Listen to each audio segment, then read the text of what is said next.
ଆଗକୁ ଆସୁଛି ଶିବରାତ୍ରି। ଏଥିପାଇଁ ପ୍ରସ୍ତୁତ ହୋଇଛି ଏକ ସୁନ୍ଦର ଭଜନ।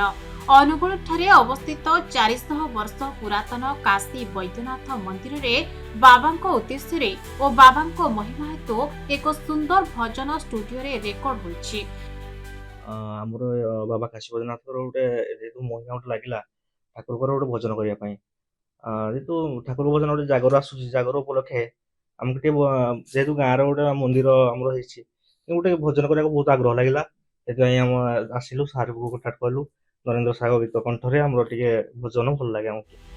ଏହାକୁ ଲେଖିଛନ୍ତି ସୁଶ୍ରୀ ସଙ୍ଗୀତା, ସ୍ୱର ଦେଇଛନ୍ତି ଗଣପତି ଏବଂ ଏଥିରେ କଣ୍ଠଦାନ କରିଛନ୍ତି ଭଜନ କଣ୍ଠଶିଳ୍ପୀ ନରେନ୍ଦ୍ର କୁମାର।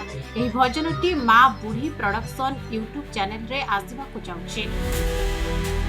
ତେବେ ଭଜନଟି ବାବାଙ୍କ ଉଦ୍ଦେଶ୍ୟରେ ହୋଇଥିବା ହେତୁ ଏବଂ ଆଗକୁ ଜାଗର ଥିବା ହେତୁ ଏହି ଭଜନଟି ଲୋକଙ୍କୁ ଖୁବ୍ ପସନ୍ଦ ଆସିବ ବୋଲି ଭଜନ ନିର୍ମାତା ଆଶା ରଖିଛନ୍ତି। କଟକରୁ ଆରିତ କୁମାର ମହାପାତ୍ରଙ୍କ ରିପୋର୍ଟ, ଖବର ଓଡ଼ିଶା।